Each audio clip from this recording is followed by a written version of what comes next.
Alright, ladies and gentlemen, Genshin has just released a brand new endgame mode, the STYGIAN Onslaught, which has of course just released today, and I am very excited because this endgame mode does actually look very, very fun. You know, it's very nice to have some new endgame content in Genshin, a very welcome change. So what we're going to do here today is we are going to see just how easy it is to clear for more relatable accounts, slightly lower investment, free-to-play plus, maybe at max. What we're going to do is, first of all, we're going to clear difficulty 4, which I think is the one which most people will be clearing, and then we'll see if I'm able to clear difficulty 5 using some of my character builds. And yeah, I will show off all character builds after the runs are over. With that being said, let's just hop right into it and see how easy or difficult it is. I will be nerfing some of my character builds for stage 4, by the way, just to try and make them more relatable if I can. But with that being said, let's just hop right into it. But real quickly, if you guys need any extra pulls, then I have the perfect thing for you, and that's today's sponsor, lootbar.gg. You can use Lootbar to top up in your favorite games like Genshin Impact or Honkai Star Rail and save up to 25%, which now applies on Xbox and PS5 as well. Lootbar leverages favorable exchange rates and uses Hoyo versus partner routes, so you can get the most affordable prices and still enjoy the top up bonuses you would in game. Transactions on Lootbar are safe, simple, and secure, as you only need to enter your UID and your region, and you will get fast delivery. I decided I'm gonna buy one of my friends the Welcome Moon as a little gift, so I just go here, copy and paste their UID, and then just have to enter their region, and then I just press top up now, and I received my purchase in literally less than 10 seconds. Creators like Ride and Shotgun, Tevat Times, and Mordex Tryhard are also collaborating with Lootbar, so they are trustworthy, and they also have thousands of positive reviews on Trustpilot. And I've used it myself before, so I can vouch for the authenticity, speed, and security. New users can also get an extra 8% off, so be sure to check out Lootbar with the link in the description. Thank you to Lootbar, and back to the video. Alright, so here are the teams we have decided to go with. We have a mavuika hypercarry team on for the first boss. For the second boss, we have a arlecchino mono pyro team for as much pyro application as we can. And then of course on the final boss, we will be going for an ayaka freeze team. Could be going for Risley, but since he is C1 and I don't really have a way to nerf him, I don't want to do that quite yet. So this is what we're going to be using to take out difficulty 4 now. Like I said, my builds are slightly nerfed for this.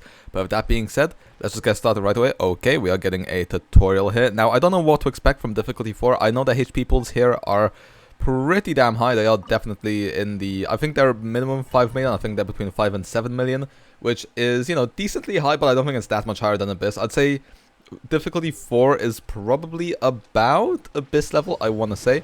Anyway, oh yeah, I forgot that we start off with no energy whatsoever here. Okay, that's awkward. You know what, I think I'm just going to start my first rotation without using any of our ultimates, and then we'll just let them build up over time here. I think now if we go into xilonen, okay, never mind. You know what, let's just refresh our E, make sure we take out all of the little guys, because I don't want to accidentally have him pop up into his enhanced state, because that would not be very fun. Now, of course, unfortunately, the Hydro Tulpa is Hydro, so we can't get any melts off. Okay, we hit for 514k there, nice. Although it doesn't do much of his HP bar, so yeah, not much we can do about that. I mean, this new endgame mode, you know, I'm glad. Okay, I did not mean to switch to citlali there. I think this also means that we won't be getting Thrilling Tales on our mavuika, which is unfortunate here. Okay, let's see, about 400k there on another rod. I'm definitely not playing this here perfectly. If you guys saw that, yes, I am using a Rain Slasher on my mavuika real quick, and then I think level 70 White Tassel on arlecchino, and then I think we don't have Ayaka on Marsase. Instead, she's on Blizzard Shreya, despite going up against a boss. So yeah, those are the ways in which I have nerfed my build slightly for difficulty 4 to make sure they're as relatable as possible, so that almost everyone can relate to them. And then I will see if we need to switch our builds for the highest difficulty. But anyway, we are nearly done here with the Hydro Tulpa. This isn't too bad right now. Even though I did scuff my rotations a bit, we do still have... we will clear with about 30 seconds left. We just need to pop our ultimate here on mavuika. And okay, never mind, that did not take him out. I think we didn't crit there. That's unfortunate, but there we go. Now he is finally been taken out. We took about 92 seconds, which, you know what, is fine. We had quite a bit of leeway left. So... yeah, Hydro Tulpa down. Of course, with my mavuika, it's not going to be too difficult. Although, I will say one thing. I don't like how 2 of these bosses really want you to use Pyro. Now, of course, you can use Kanich for the Lava Dragon. But if you don't have Kanich, it feels like you have to steal a team which would be good against the Hydro Tulpa. So, if you don't have Kanich, you're playing a not ideal team on either Hydro Tulpa or for the Lava Dragon, which I don't think is the best enemy choice design. And then, of course, the final boss, where you basically need Cryo, I also don't think is good enemy design in and of itself. And also, it's really interesting, the buffed characters, where not every character is buffed. For example, I think... I know I tried using Huta. I was able to clear 4th difficulty on my other account, by the way, which is more free-to-play friendly than this one, probably. We don't have any constellations on characters there. The only thing we have is a Staff of Homer, which I didn't need to use when clearing difficulty 4, so yeah, actually I didn't even use Hu Tao, but yeah, characters like Hu Tao weren't buffed. I don't know if someone like Linny is, so yeah, I find it strange that they're choosing to buff specific characters. I do feel like that's kind of scummy design here. Anyway, we're doing decently well here with our rotation, although actually we did not have our Pyronado up there, which is unfortunate. So we did waste a bit of time in our rotation here. Maybe I should have just ignored the Pyronado. Honestly, it's more so here for elemental application rather than damage, so I probably could have just stuck on Arlecchino. But yeah, there you can see that's our level 70 R1 White Tassel on her, and we're still doing a decent bit of damage, although like I said, of course, this is C1, and so this is probably around the performance of a C0 or R0 Arlecchino with like a decent weapon, maybe a Primordial Jadewing Spear, maybe a Black Cliff, maybe a Deathmatch, I'm not too sure. But yeah, okay, anyway, he goes down here, so he should go down pretty soon. I just want to refresh my E before we can go back into our team's rotation. Make sure we get VV on Kazuha, and then also use Bennett ult, and then we don't really need to worry about xiangling. Although, you know what? Fuck it, why not? Okay, I definitely messed that up, but it's fine. We still cleared with about 94 seconds left, so yeah. We are leaving with around with around 20 to 30 seconds left, like leeway, so yeah, I definitely do think that if you are 36 starring Abyss or even like 35 or 34 starring, you should be able to clear a difficulty 4, which of course, you only need to clear a difficulty 3 for the Primo Gem rewards, which I do think is good. You know, I'm glad that all the Primo Gem rewards are pretty accessible, although I think 450 is a bit stingy. I think they could have done at least 600. I honestly, I just wish that Genshin had endgame like Star Rail, where you get where we had Abyss, Theater, and the new endgame mode all giving 800. Honestly, I wish Abyss reset a bit more often. Even I feel like we don't get as many. Now that I didn't like Theater replacing one of the Abyss cycles we get. I just wish they added Theater on top of that. It would have made endgame feel more alive, because I do feel like sometimes there are days where I'm like, okay, there's just nothing to do in Genshin right now. So yeah, it's slightly unfortunate. Anyway, we are using our Ayaka here, of course, up against the brand new Overseer device boss. Yeah, Cryo just absolutely trivializes the boss. You basically don't have to worry about dodging anything like that. You just have to worry about your rotations. I will say this new endgame mode, it has some cool design stuff and then also some pretty lame design stuff.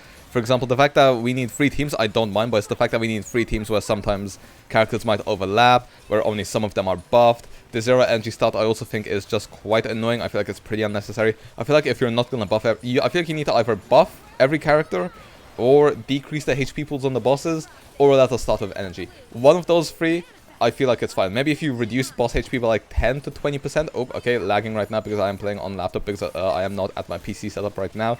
So yeah, I apologize for that. But yeah, I feel like the difficulty is slightly artificial. Not for stage 4, of course, but I feel like for stage 5, when we get to that, I feel like we will feel like we are losing a bit out to design, which is unfortunate. So yeah, okay, well, we are nearly done here, so in a second, there we go, perfect. And we didn't take more, okay, I was about to say we didn't take more than 100 seconds on any of the bosses, that's a lie. But we cleared with about minimum of 20 seconds left for every single boss to clear, which, you know what, I will take that. Oh, okay, it doesn't leave us automatically. I guess we're just gonna have to exit from here. So yeah, our times were decent. I can quickly show off the builds. I'm not gonna show off supports fully yet, because I'm just gonna do that at the end.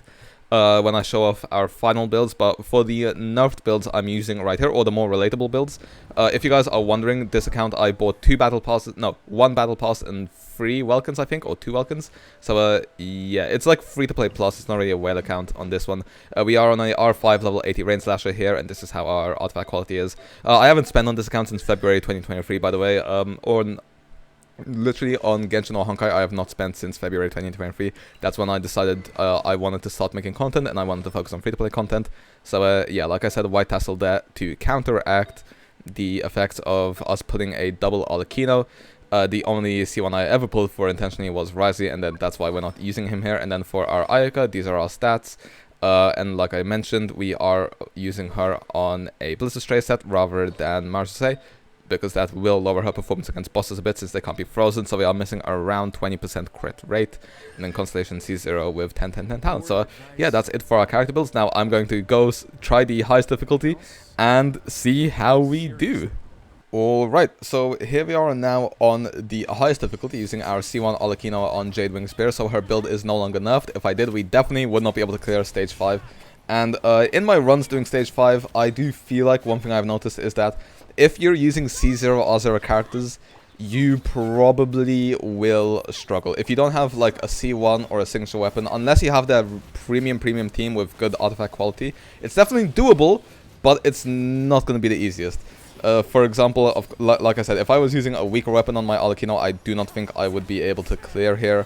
Now, of course, I will say, you know, I'm not the best player. I don't read most of the enemy mechanics, because I'm not gonna lie, in Spiral Abyss, I can normally just unga bunga my way through it and clear it in 60 seconds rather than 90. That's how easy Abyss has become. So I'm not gonna lie, Abyss being really easy has made me worse at the game, because I just really don't focus on enemy mechanics that much other than like insta-kill stuff, because I know I can probably just brute force my way through it. So that is actually kind of the cool thing about this new endgame mode. I'm not able to brute force through stuff as much, so I will be forced to think more than I have in the past. Anyway, we're just going to apply as much power as we can. That's kind of the point of this entire team. Of course, you guys have seen this gameplay from this team before, but yeah, I feel like we should be able to clear here. We are about to get him in his dragon state, where he will be, where we will be able to deal more damage to him. In the first state, we can't deal that much to him. Okay, there we go. So then we can bennett burst and funnel energy into our xiangling, and then use our kazuha skill, and then go into our arlecchino for our rotation. And as you can see, we can actually do damage for him, unlike in the first state. Although, to be fair, or actually, have I got that the wrong way around? I feel like we're definitely filling up his bar here. We do want to apply pyro to him again here, and there we go. Now he is fully in his down state, so we can deal more damage doing wood. Otherwise, as you can see, that 117k, 128k, we're hitting for decent amounts of damage, and we should just about be able to squeak past a clear here. And perfect, yes we do. So that is it for our Arlecchino. But yeah, if I did not have Primordial Jadewing Spear, we would not be clearing this. And with that being said, let's hop onto another boss. Alright, well then, here we are up against the Cryo boss using our ayaka team now, because I need to say, I absolutely hate the Tulpa boss on the highest difficulty. Now, one thing, if you guys maybe spotted on the right, is that Furina, Escoffier, and Shenhe all are getting buffs from this current stage of Stygian Onslaught, but for whatever reason, Ayaka isn't. Wriothesley isn't either, even though he's the second newest cryo DPS. Ganyu isn't. And then, so yeah, the only one cryo DPS getting buffed is Skirk in this current rotation of Stygian Onslaught, which I think is really dumb, because, you know, a lot of people have other cryo DPSs. Some people who went for Escoffier won't have enough funds to go for Skirk. Yeah, I feel like it's kind of scummy that Skirk is the only one they're getting buffs to right now. So if we don't manage to clear, like just narrowly, that's probably because our Ayaka didn't get any buffs from this version of Stygian Onslaught.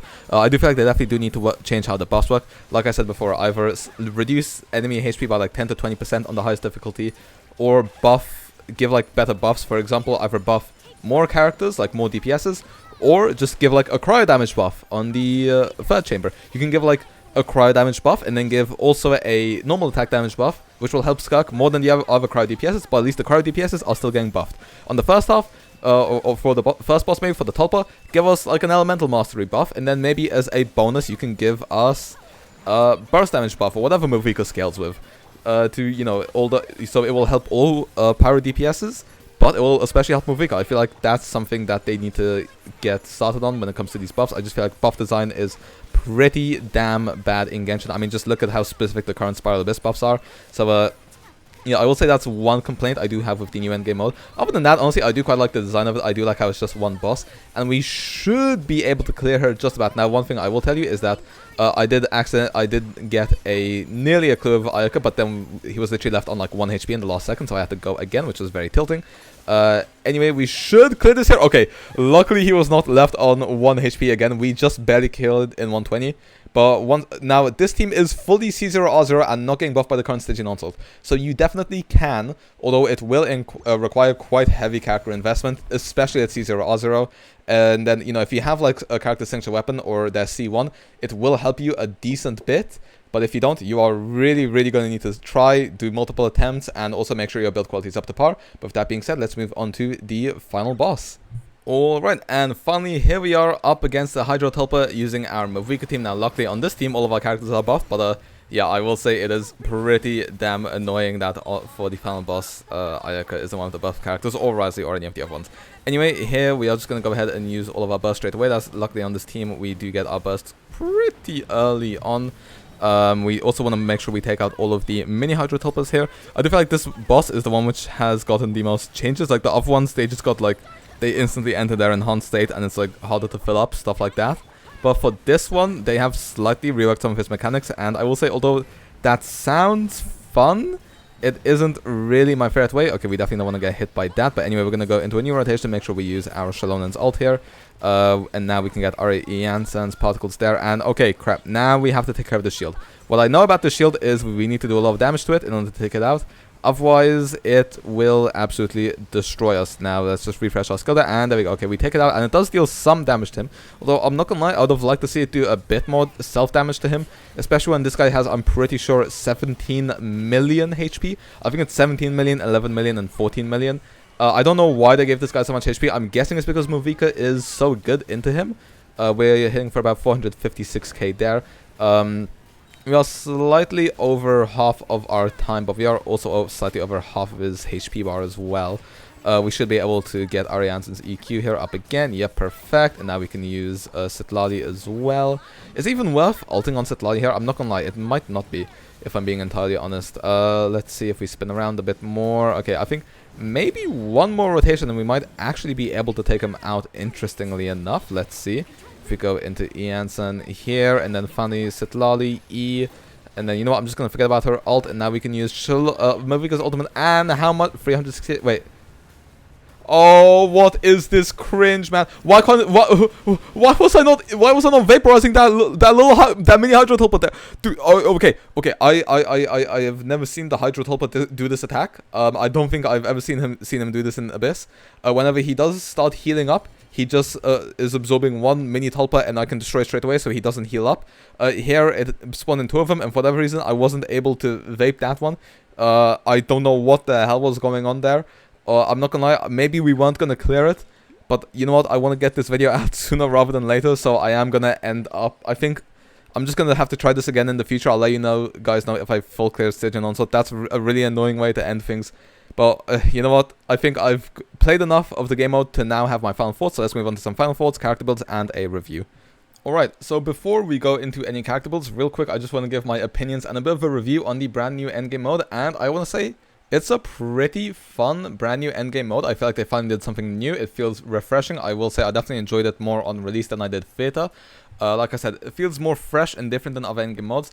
I think Stage 5 is still doable for free-to-play players, even at C0R0, albeit it will take you more attempts, and without... You probably will need a bit more vertical investment if you want to make it easier for yourself.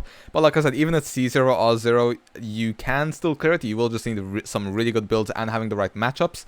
Also, I feel like the requirement for free teams actually doesn't feel that bad. You know, a lot of people are freaking out how we're going to have free endgame teams ready. I feel like we're at a point in the game where if you've been playing for a while and you are properly in the endgame, like most of the people I'm watching this video, I assume are, then I feel like it's not that big of a problem. I will say it will depend on enemy lineups. For example, this enemy lineup isn't the best. You want Pyro basically for two of the bosses. If you don't have Kanich for the Lava Dragon, you are probably taking away a good team from your first half to make your second half easier. So yeah, I don't think that's ideal. I don't think that's the best design. I feel like as long as Hoyo are wary to make sure you have like a Dendro, a boss which Dendro is good against, Electro is good against, and Cryo is good against, or one which Pyro is good against, one which Hydro is good against, and then Electro is good against, I feel like that will be fair. I don't like the fact that Pyro is overlapping for two of them, but like I said, the requirement for free teams actually doesn't feel that bad or restrictive in my opinion. I think team building is decent. I prefer it to how it is in Theater, if I'm being entirely honest. And also, I think the best thing they did is it's really, really easy to get all of the Primo Gems. Like I said, you can even co-op if you want to get all of the Primo Gems if you're missing anything. And people in the endgame mode should also be able to clear difficulty 4, because that's about similar to Abyss. So like if you're clearing Fae 3 to Fae 6 stars, you should be able to clear the 4th difficulty unless you are really lacking in some of the characters in order to make it easier for yourself. Which means that basically everyone will be able to get one of the artifact rerolling things, if, like I said, if you are in the endgame, which is when you should be farming this. So yeah, I actually feel like difficulty-wise it is pretty decent, up to about Stage 5, where Stage 5 I do feel like the HP pools are slightly inflated, so it's especially harder to clear with all the characters, which aren't up to the Skirk, Novelet, and mavuika level, basically. So yeah, what I would say is probably make one of these 3 changes. Either you give more characters the buff, so instead of selecting some DPS characters and some supports, you should do all DPSs of the recommended elements, so like all Pyro DPS and all Cryo DPS and even all Dendro DPS, because those are the 3 elements kind of you're recommended for this clear. And then of course some of the supports as well. Or what I would most like to see is making the buffs a bit more general. So you add in a system similar to the Blessings of the Abyssal Moon. For example, for the first boss, you get an EM buff because you're kind of incentivized to use Vaporize, so it would be nice to get an EM buff. For the final boss, for the Cryo one, the Obsessive device, it would be nice to give a Cryo damage bonus. If you really want to shield new characters, what you could do is you could do 2 buffs. You could have the main buff, and then you could also add a secondary buff. For example, you get an extra buff if you have 0 energy, or you get an extra buff on your Cryo normal attacks, which will help out Skirk. Something like that. But I do feel like there should still be at least one general buff for each boss, rather than specific character buffs. If they don't want to do either of those, then I feel like just give about 10% less HP to the bosses. I feel like that would probably make it pretty good difficulty-wise. Like, realistically speaking, like I said, I feel like the difficulty is nearly just about right. I feel like it's slightly higher than it should be. If you just decrease the boss HP pools by about 10%, then I think you'd have a pretty damn good endgame mode. And I know some people are going to be complaining how they can't get the weapon skins, although I feel like that's not that big of a problem. I feel like the weapon skins probably aren't made for us, so I actually don't mind them being more for whales. Like, although they're cool, you know, I'm not going to wail on the game just because I'm missing out on a few weapon skins, which I'm pretty sure are temporary anyway, at least from what I've heard. I'm not too sure. Even if they are permanent, I don't feel like it's the biggest end of the world. I mean, character skins for most 5 stars are also paid for, so, you know, like I said, I don't really mind if not everyone can get the weapon skins. I won't be getting them, I don't care that much. And then when it comes to any other changes I'd like, I do think the Primo Gem reward should be a bit higher. I do think I'd prefer if it gave us a minimum 600 Primos. Although I don't think giving us 800 Primos would hurt. You know, Genshin doesn't give us exactly too many wishes, and for some of the and when they do give more wishes, it's normally locked behind exploration, which not everyone does. So I do feel like between 600 and 800 Primos would be nice. And then honestly, even then, I'd like to see this endgame mode more often, if I'm being entirely honest. I just feel like sometimes there isn't much to do in terms of endgame in Genshin, so I honestly would not mind if this refreshed every half of a version. Although they're probably not going to do that, realistically speaking. But yeah, like I said, I actually really damn quite enjoy this endgame mode. Also, it has some really nice quality of life as well. For example, if you want to change your enemy lineups, but for example, let's say you cleared 2 of the bosses, but then you realized for your final boss, your weapons are wrong, or your artifacts are wrong, or you want to change up your team. As long as you don't make any changes to the first 2 lineups, it will actually keep your score, so you can freely change the lineup which you're having troubles with, as long as you're not trying to pull in any characters which you've already used, which I actually think is some really nice quality of life, and I actually think that's one of the biggest positives. Like I said, quite a bit of quality of life here. You can do the bosses in any order, you can come and go as you like. If you're tired of it one day, you can just come back the next day. I actually think that's really cool. So yeah, good quality of life, generally fun gameplay. Like I said, slightly overtuned for the final chamber. For the final stage, make that slightly easier, then I think you basically have the perfect endgame mode, if I'm being entirely honest. Just please don't add some really cringe enemies, and don't make it way too specific for new characters. Now then, with that being said, I'm just going to quickly go over some character builds here, starting off with our Ayaka. This is our build on March to Say. It basically gets us 100% crit rate, Amenoma R5. I'm just going to go through our builds quickly here. I don't want to spend too much time on them. You can see, like I said, it's a March to Say Ayaka C0, R0. Also, if you're wondering, the investment on discount, I'd call this, you could honestly call, no, I'd say this is probably more of a free-to-play plus account. I've bought 3 or 4 Welcome Moons on this when I first started the game, plus 1 Battle Pass. Like I said, I have not spent since February 2023. It's about $40 US spent on it. Obviously, I don't use dollars, but it's about that range. And like I said, I haven't spent since February 2023, and I didn't start Genshin until 2.7. So if you started the game before 2.7, then you've honestly probably had a better head start than I did. So yeah, like I said, this account definitely is achievable for basically all players, as long as I'm not using Serpent Spine, which unfortunately I did have to Trika stage 5.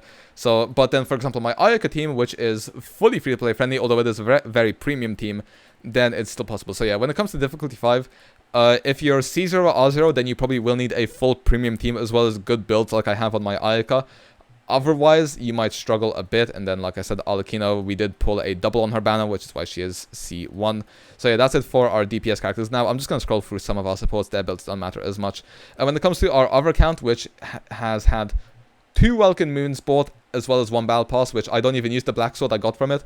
So I'd say almost, and like I said, haven't spent since February 2023. So that account is definitely relatable for any free-to-plays who've been playing the game for a while, and it's reachable for anyone who's a bit newer to the game. Eventually, you will be able to get to that level. Do not worry. So, yeah, and that account, although we weren't able to clear the higher difficulties, or well, the final stage, we were able to fully clear difficulty 4, so we got all the rewards for that, which is nice. Obviously, we got all the premium rewards easily, which, like I said, is the most important part.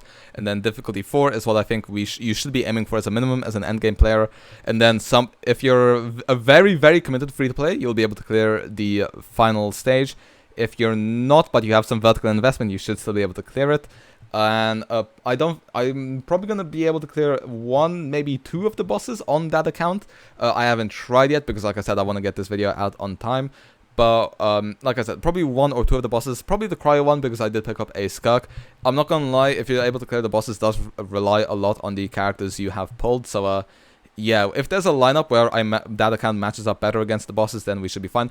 Both accounts have been full clearing Spiral Abyss 36 stars since October or November of 2023. Basically around 4.1, I think. So yeah, with that being said, hope you guys enjoyed. Let me know your guys' thoughts on the brand new endgame mode. Did you enjoy it? Did you full clear it? What don't you like? What do you like?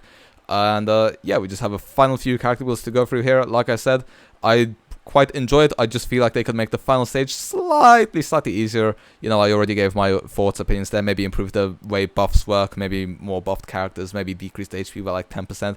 But other than that, very nice quality of life. Overall gameplay is decently fun. I do think the Hydro Tulpa is a bit cringe, and I do feel like, you know, I do feel like they do shill the newest characters a bit too much, but that's honestly a problem in Genshin in general, not just with the brand new endgame mode. But yeah, I hope you guys enjoyed, and I will see you guys next time. See ya.